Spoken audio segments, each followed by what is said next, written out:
Welcome back to Inside College Basketball. Welcome back to Inside College Basketball now with Jon Rothstein. Pleased to be joined by Michigan head coach Dusty May. And Dusty, welcome. Did you think 29-2 was a possibility before the season? No, not with our schedule and how tough the Big Ten is. And to be honest, when you said we came out of Players Era with less than 2 losses, I probably would have been. I would have been okay with it after the way we started the season. You know, it's interesting. You told me before the year, though, that this was the first time you were part of a team where you felt like this team could win a national championship. What do you know now about this basketball team that you didn't know prior to the season, now that you've been through 31 games with them? Before you did coach guys, you don't know what their basketball IQ is. And other than being great teammates, I think our biggest competitive advantage is how smart some of our guys are. We have a couple savants as far as passing and understanding the game, and we have our flaws, but I think that's helped us overcome majority of our deficiencies. We have a very, very smart basketball team.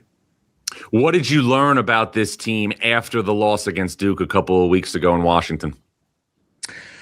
Well, I learned that they really wanted to win that game, and we went into that one a little bit differently, more of a recess from Big Ten, but they were disappointed in the way we performed, but it also refocused us that we played really well as a unit all year, and that game we became a little more individual than we had been, and so we didn't look the same. And if you're going to play individual type of basketball, then you need to have a lot more reps and practice leading up to it versus going a little bit rogue like we did. But Duke had a lot to do with it, man. They're physical. They're really good defensively. They're well coached. And we learned a lot about our team from that game that I think is going to help us moving forward. We're certainly better because we played it. The season is long. The season at times, especially in the winter in the Big Ten, is monotonous. Is playing a big February game each and every season something you want to continue as long as you're the head coach at Michigan? As long as the landscape is what it is, where us coaches are GMs, fundraisers, coaches, all the things that go into it, then absolutely. We're very blessed that we're at a brand that the networks value, and we bring a lot of attention to it. So it's on us to be good enough to be invited to these events and marquee games. And a lot of schools would like to do it and don't have the opportunity. So we're certainly going to take advantage of it if we're presented these opportunities going forward. Now, obviously, after the Duke game, you won an outright Big Ten regular season title at Illinois on a Friday night. It was an incredible accomplishment. And then about 24 hours later, you announced that LJ Cason, your backup point guard, the best backup point guard in America, was done for the season with an ACL tear. What was it like going through that emotional roller coaster in just about 24 hours? Extremely difficult, John, especially for LJ, who was playing – he was at the top of his game, and he was getting better, and he was such a different type of player than the majority of the Big Ten players are, and he could really create his own. He could break down the defense without us having to run offense, and he was always just a spark when he came off the bench. So, but it also gave these other guys an opportunity. Roddy Gale more minutes, Namari Burnett more minutes, Trey McKinney a different role that's going to help him individually and us as a group.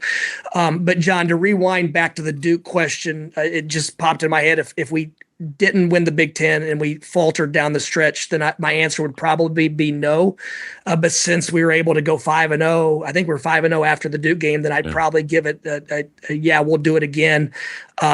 That would obviously be resulting, but we were better because of that game. Losing LJ obviously is very detrimental because he was doing so much for us, but we just choose to look at it as a positive that these other guys have more opportunity and they're more than able and capable because of the depth of our roster. And we saw in these last 2 games that you played that Gale and McKinney both have obviously the ability to produce at a higher level. What did you learn about your bench over the last 2 games that maybe you didn't know prior? We knew it, John. Roddy Gale's performed throughout his career. There's proof of concept. We know how good Trey McKinney is. We've always known that if you turn on Classic and you turn on an old game and you watch, or even you watch Duke and Arizona, they're really good players sacrificing for the wins, to be in to practice against elite players, to improve the way they do against those guys every day in practice. And there's a trade-off to winning. There are a lot of guys that would rather go get numbers and less winning, and we don't fault them for that either.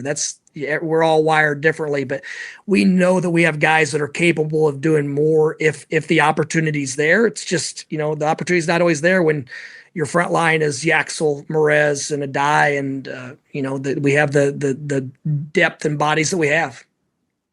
Is Elliott Cadeau the X factor for this team over the next month? One of them, and Elliott has done a nice job of taking what the game's given him. He shot the ball really well this year, and so now teams are taking away his 3-point shot, and he's getting in the lane more. He's been really, really important to us, and he probably hasn't gotten the love that he deserves as once again one of those guys that's a savant as far as thinking the game. He puts our guys in position. He thinks at a high level. He calls stuff on the fly. We trust him to be the quarterback on the court and be that hub for us. And like I said, I don't think he gets enough credit. He's connected those other really talented players and kept us organized. It's interesting because it feels a lot longer than 3 years ago, but it was just 3 years ago that you went deep in the NCAA tournament with another program when you were the head coach at Florida Atlantic. And, one of the things, Dusty, that I think is a major storyline right now at the non-power conference level is all of these 1 seeds that are losing in their mid-major conference tournaments. When you think about the most pressure that you felt as a head coach, how much was it in 2023 when you were trying to get an auto bid at Florida Atlantic? Well, John, we actually thought we had a chance. And now it's funny. I'm reading Twitter and all I hear about how the net and all these things are killing the mid-majors. And I remember at La Tech, we were like maybe high 20s in RPI at the time. Yeah. And we didn't watch the show because we knew we got beat in our conference tournament. Right. And so now this isn't something that's new. We all of us that have had to take the tough road have battled that. It is what it is. There's really no reason to complain about it. Yeah.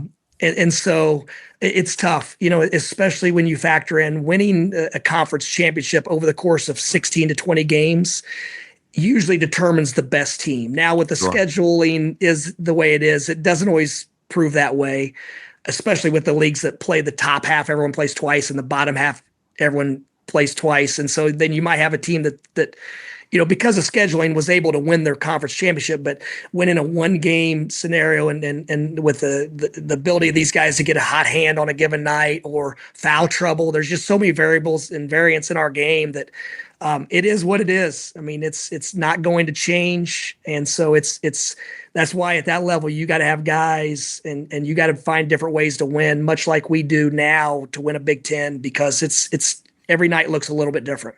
When you did get the AQ with Florida Atlantic, was that more relief or joy?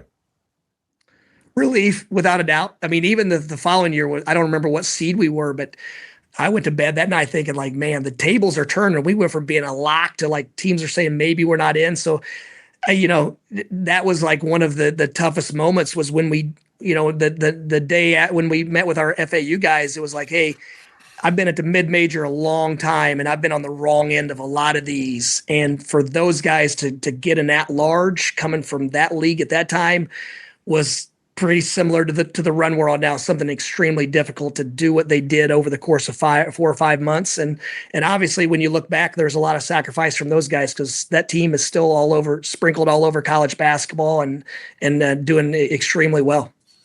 It's interesting because you went through an improbable run to the Final Four, and the first 4 games featured so many highs for you and your staff. The incredible finish, obviously, against Memphis, the great finish against Kansas State in the Elite Eight, and then you had, obviously, a devastating end to that run against San Diego State. How was it to endure the highs of March Madness and the lows of March Madness all within a couple of weeks? For me, it's not difficult at all. Every game we win, we lose. Why did we win? Why did we lose? What could I have done better? What could we have prepared?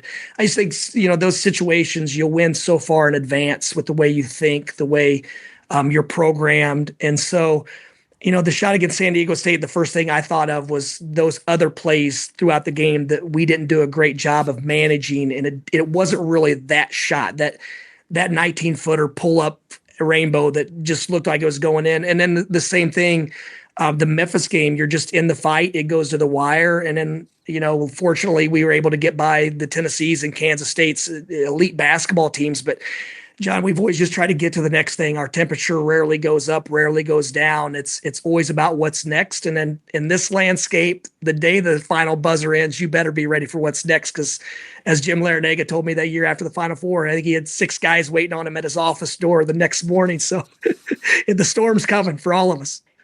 How often do you think about going back to a Final Four? Never. I mean, when I'm asked, because I think we have the team that should be there if we do what we're supposed to do. But it's just not. I'm not thinking about the Final Four. I'm thinking about what do we need to get better at this period that we have for preparation, and then what are the things that we need to be. What are our issues that we need to be anticipating now that are going to pop up based on where we are and where our individuals and cumulative group are at this moment. Well, you're 29-2. As you evaluate your team, what do you think can still be obviously amplified for Michigan here over the next 3 or 4 weeks? Our off-ball movement, our cutting, our screening, our being able to differentiate if a team's switching or not switching, those things for where we are at this stage of the season aren't nearly good enough. Our transition offense has taken a step back. Our transition defense, the lag time in between hasn't been as crisp as we need it to be. So, John, this is a time of year where if you can, now that we have a little bit of break because we have the triple bye, if we can solidify a few of those things, then we'll have a much greater chance to win the Big Ten tournament in Chicago. If we don't, then we're going to be playing with fire each and every game because of the quality of opponents. All right, quick timeout because we're heading into the long days of March Madness, late night West Coast tip-offs, and bracket chaos that doesn't stop if you're staying up to catch every game and grinding through wall-to-wall college hoops. You need energy that can keep up. That's where the new Fruity Rainbow 5-Hour Energy Shots come in. They treat your taste buds to an explosion of fruity flavor with a tasty caffeine kick. This isn't your typical energy shot. It's bold, playful, candy-style chaos in a tiny bottle. Caffeine just got a flavor upgrade. 5-Hour Energy Shots bring you tasty caffeine in 17 flavors, and this Fruity Rainbow launch is all about that sweet, colorful vibe. It's big flavor packed into a portable 2-ounce shot, easy to toss in your bag before a full day of games or keep nearby when you're locked in on a double overtime thriller. Plus, it's a zero sugar treat that's Sweet Tooth approved. So whether you're breaking down matchups or staying up to watch every buzzer beater, make sure your boost is as fun as the madness. Get candy-flavored chaos with Fruity Rainbow 5-Hour Energy Shots, available online at 5hourenergy.com or Amazon. It's interesting. You mentioned that triple bye. I remember a couple years ago, Villanova had a bad injury to Colin Gillespie, and they got knocked out of the Big East tournament early. And Jay Wright told me because they got knocked out of the Big East tournament early, they had extended practice time, and it made them better for the NCAA tournament. I know you just played yesterday against Michigan State, but how much, now that you have a couple of days of practice, could it obviously help you to fine-tune those loose ends before you get to Chicago? It's incredibly beneficial, John. But if we get knocked out early, our approach is going to be good. Now we have more time to get rested for the NCAA tournament. If we advance and play Sunday for a championship, it's going to be good because we hung another banner and did something incredibly difficult together. That's just how we choose to look at the next challenge. Whatever came before it is going to make us better, like the Duke loss. We looked at it as, man, that hurt. We really wanted to win that, but good. Now we have a chance to get better at a few things that they exposed. And so that's simply how we choose to look at the next challenge 100% of the time. It didn't obviously affect you last year because you went to the Sweet 16 and played Auburn. But when you play in a Big Ten tournament title game, which is the last game before the selection show, you have to deal with traveling back to obviously your own campus. And then you have to go from there to the NCAA tournament. What is it like to deal with that? And does it affect your prep time for your first NCAA tournament game? It does. You bust back, you watch the show, we were still in Indy for a long time, and we bust back and got back late that night. And I think we played in Denver on Thursday, where this year we requested for a Friday game, hoping we'd be playing on Sunday. I think that's the biggest difference. If you can play on Friday versus Thursday. But our guys, the Big Ten schedule doesn't allow you to get into any type of routine. You've got to be ready for what's next. We played in Oregon on a Saturday and played Indiana home on a Tuesday. And so Yeah. you just have to get to the next thing. You have to prepare so far in advance to do well in our league. And obviously our staff did a great job of that this year. But yeah, it's that break Sunday to Thursday will seem like a spring break for our guys and for all of us in the Big Ten. Obviously, the goal for anybody, especially if you're a number one seed, is to win a national championship. But even if you win a national championship, you are only going to coach this team at the max for 1 month, 4 weeks. That's it. How, as intense as you are, as much as you're focused on the next thing, do you take time along the way here to enjoy the group that you're only going to have at most another month with? I enjoy them every day, John. And that's one thing that, when seniors leave or when guys leave, the first workout when they're gone, you really see what type of impact they had on your program.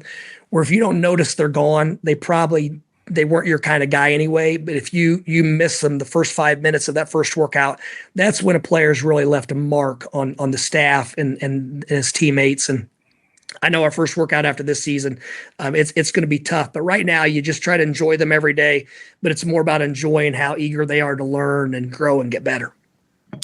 As a coach right now, when you're going to the Big Ten tournament and you already have a 1 seed locked up, you've already won a Big Ten regular season title, what is the message to motivate your team this week when obviously the long-term goals for March Madness have already been solidified? We have a group of competitors. They love to compete, and the higher the stakes, the better they perform. And so we'll create a couple things to rally around in case things go south. And some of the things are fairly shallow. Look, we're all motivated by different things. Our work and our desire to compete together is extremely high, but sometimes the games get emotional, and we like to have something that can ground us, get us back to center. And so we'll figure out, if whoever we're playing, we'll figure out something to give us a little bit of an edge in case we need it. But, when you're playing the Big Ten team, whoever we play, I think it's Iowa or Ohio State, or I can't remember the third team that plays Iowa. Whoever we play in that first game, there's going to be a motivation, incentive because of how much respect we have for the teams in our league. A year ago, you went to the Sweet 16 and you played Auburn, who went to the Final Four, had a great team under Bruce Pearl. And Auburn, because it was the number 1 overall seed, was playing a game very close by to its campus in Atlanta. How much did you feel a pseudo home court advantage in the guts of that game in the second half? Well, John, once again, our experience has changed the way we think. And where I've been my entire career, we've never thought about the number 1 overall seed. So it never dawned on me to even that thought to cross my mind until we were up double digits and Todd Pettiford hit a big 3 to cut it to single digits and the place erupted. And at that moment, I said, wow, this is what we have to try to hunt going forward. A true home court advantage that can get you over when you're not playing your best. And so after the game, I told those guys, man, they earned the right to play in Atlanta. They earned the right because of the regular season. And so we told our guys, we have to earn that ourselves. If we want to have the number 1 overall seed and we want to be able to play in the Midwest and have great fans at our games, and it's not just given to anyone, we have to earn it. And we put ourselves in position to do that. So that will be important for us in the Big Ten tournament to solidify ourselves as the overall number 1 seed or overtake whoever else has. Dress rehearsals are important in life, whether you're doing obviously a television show, whether you're getting ready for a game. It's why, so many coaches obviously have shoot-arounds. Now that you're able this week to simulate a road trip to Chicago, and you could potentially be going back in a couple of weeks if you are to advance in the NCAA tournament, how much could that benefit Michigan in the long run? Yeah, I think it will be a slight advantage if we're able to play in the same location, on the same court with the same background, and also be able to manage the distractions of what comes with that. And so, yeah, that's something that the timing is right for us to catch a few breaks that we feel like we've earned. And to have the type of year that we've had, you have to catch breaks. You have to get extremely lucky on a lot of fronts, and we've done that. But we put ourselves in position to compete for championships. How much, as you're getting ready for the Big Ten tournament, and how much, since you are a Big Ten regular season champion, does Coach Knight, who obviously you worked for when you were a student at Indiana, pass your mind? Well, I actually floated that to the staff about a month ago. The Coach Knight didn't care about the Big Ten tournament and almost wanted to Wow. not be a part of it so he could prepare for the NCAA tournament. And then my staff, like they always do, like to prove me wrong. And so they started researching the past NCAA champions and Final Four participants. And typically the national champion, as Florida did last year, won the SEC tournament championship. So we know our guys are not going to go there just to play. They're going to go to try to win. And so we float a lot of ideas and put a lot of thought and research into making our final decisions. And once we saw the data, and Coach Knight was in the Big Ten tournament when it was just getting started after he had fought it for a number of years. So there's probably a little bit of a side story there. But no, we're going with, full speed ahead trying to win that thing. Dusty, there's only a select number of coaches that have won 3 national championships. You were somebody who obviously was with Coach Knight every single day during his latter years. Why do you think in a tournament setting, other than having obviously really good players, he was so effective on a short turnaround? The flow offensively, the unpredictability of not having sets and not being too structured, but yet teaching his guys how to play and read the game and take what the defense gave them. And then just the physicality and the nastiness defensively. When you watch those teams, obviously the motion offense was beautiful, but how nasty they were and how physical they were on the defensive end. And they just didn't make mistakes. And Isaiah Thomas spoke to our team recently, and something that he told our guys, a couple things, but one thing that really stood out to all of us was he just made the point that a lot of times he would just wait on the other team to make errors and lose. And he knew if he stayed solid and just didn't do that, then he'd find a way to win. So Coach Knight had a saying, I think it was, the dumb loses more than smart wins. And so that's something we can't go into these tournament and format and make mistakes that can cost you the game. And it obviously gives you a little bit more margin for error when you have great players like you have. Adai Mara, we know, is obviously a unicorn. Yaxel Lendeborg, everybody knows, should be the Big Ten Player of the Year and a first-team All-American. But I really think the guy that fills the mortar in between the bricks for you has been Morez Johnson, just kind of the way he covers things up on both sides of the floor. Why has he been such an integral part of this obviously great team? Obviously, he's incredibly talented, and you see the development of his game. He's shooting threes, he's DHOing, and he's going through the natural progression of a hardworking, talented player. But with Rez, his personality was exactly what we needed at this time. He changes the game for us, and I don't want to let you in on these trade secrets, but there's about 1,000 times this year we'll be playing a game, and one of the assistants will say something along the lines of, "We have Rez and they don't. We're fine." So that's how we feel about Morez Johnson. Dusty, as you get ready to go into the NCAA tournament, there's so many different emotions, but there is going to be obviously celebrations and banquets and reunions for this team, because regardless of what happens over the next month, this team is always going to be a Big Ten regular season champion. What do you think the biggest way you're going to remember this group is as you look forward 5, 10, 15, 20 years? Just how much we enjoy being around them every day. And we formed a true partnership with our guys where they know our intent is to help them get better and also win in the process. Our job is to win. The thing that, John, the most rewarding part of these championships, and we told our group that last year, was that when you do something special together and you win a championship, that means you're coming back together in 5 years, in 10 years. I've been a part of other teams where, you get on a group thread and they're trying to rally the guys to come back for a football game or trying to bring the guys back for the reunion or whatever the case. And you get maybe 60, 80% participation. When you win a championship, guys are coming back and they're bringing their wives, their kids, and things like that. So you get a chance to continue to be a part of their lives pretty much every 5-year window. And so that's the best part of it, John. And again, the script is not fully written yet, so let's wrap on this. What are the biggest keys here over the next 3 or 4 weeks for Michigan to add some more accolades? Taking care of the basketball and avoiding foul trouble to the best of our ability. Dusty, it's going to be a lot of fun to cover. Appreciate a couple minutes. Know how busy you are. Congrats on 29-2. Congrats on the Big Ten regular season title. And as always, look forward to staying connected along the way. Great. Thanks, John. I'll see you soon. You guys, Michigan head coach Dusty May. I'm Jon Rothstein, and this is Inside College Basketball Now.